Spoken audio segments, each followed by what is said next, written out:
آج سے ہزاروں سال پہلے ملک شام میں ایک قوم رہا کرتی تھی. اس قوم کا نام سوران تھا اور اللہ نے اس قوم کی اصلاح کے لیے ایک اپنے نبی کو مبعوث کیا جس کو زمانہ آج بھی ایوب علیہ السلام کے نام سے پہچانتا ہے. حضرت ایوب علیہ السلام بہت مالدار، خوبصورت، اپنے قبیلے کے سردار اور نہایت عبادت گزار تھے. آپ کے 7 بیٹے اور 7 بیٹیاں ہوا کرتی تھی. آپ کی عزت و مرتبے کا عالم یہ تھا کہ رستے سے جہاں سے آپ گزرتے تھے لوگ کھڑے ہو کے آپ کا استقبال کیا کرتے تھے. امام علی علیہ السلام نے فرمایا، جب اللہ کسی کو عزیز رکھتا ہے تو اسے صبر سے آزماتا ہے. تو بس اللہ نے اپنے بندے ایوب کا امتحان لینا شروع کر دیا.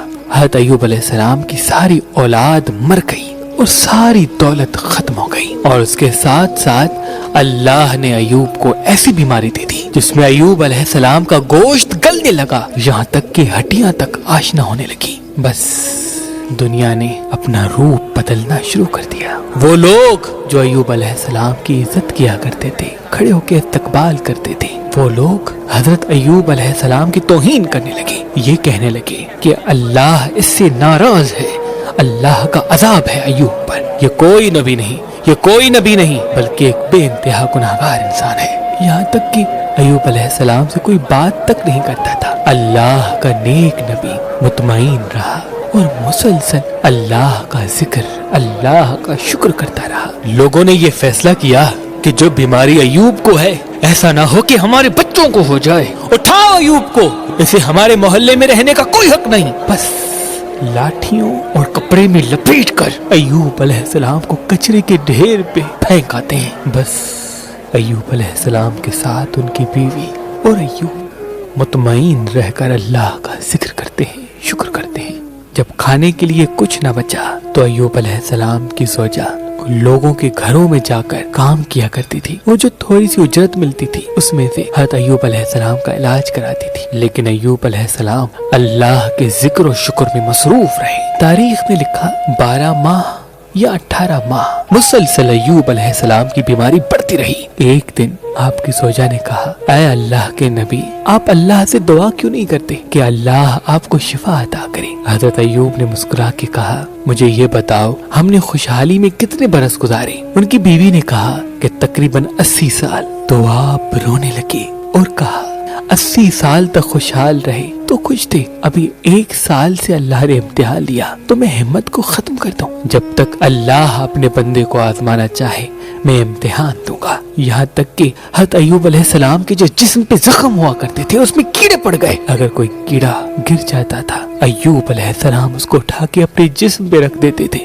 اور کہتے تھے، شاید تمہارے لیے اللہ کا رزق اللہ نے میرے جسم میں رکھا ہے، تم کھاؤ اگر اللہ کی یہ مرضی ہے تو. بس جب لوگوں نے حضرت ایوب علیہ السلام کی زوجہ کو کام دینے سے بھی انکار کر دیا، لوگوں نے یہ چاہا کہ ایوب کی بیوی ہمارے محلے میں آتی ہے، ایسا نہ ہو کہ یہ ایوب کے ساتھ رہتی ہے، ایوب کی بیماری ہمارے بچوں کو نہ لگ جائے، اس کو کوئی بھی محلے میں نہیں بلائے گا. بس ایوب علیہ السلام کی زوجہ رو رو کے کہنے لگی، اے اللہ کے نبی، اللہ سے دعا کرے. تو ایوب علیہ السلام نے ہاتھ اٹھا کر کہا، اے اللہ، یقیناً تو رحم کرنے والا ہے، اپنے بندے پر رحم کر. بس یہ کہنا تھا تو آواز غائب آئی، ایوب اپنا پاؤں زمین پہ مارو، وہاں سے چشمہ نکلے گا، اس سے نہاؤ.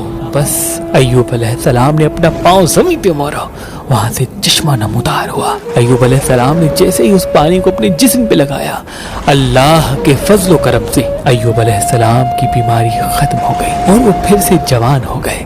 اور اللہ نے آسمان سے سونا برسانا شروع کر دیا، اور اللہ نے ایوب علیہ السلام کی بیوی کو بھی جوانی بخش دی اور 23 بیٹے اور 27 بیٹیاں عطا کی، اور وہ پہلے سے زیادہ خوشحال و شادمان ہو گئے. بے شک اللہ اپنے بندوں پہ رحم فرمانے والا ہے. اللہ کے محبوب حضرت محمد مصطفیٰ صلی اللہ علیہ وآلہ وسلم نے فرمایا، زندگی میں جب بھی امتحان آئے تو ایوب علیہ السلام کے امتحانات کو یاد کرنا اور یہ یقین رکھنا کہ زندگی کا اصل نام امتحان ہے. جو اللہ کے جتنا قریب ہوگا اللہ اسے اتنا ہی امتحان سے آزمائے گا تاکہ جنت میں اسے عظیم مقام عطا کر سکے. بے شک وہ عدل فرمانے والا ہے، وہ عدل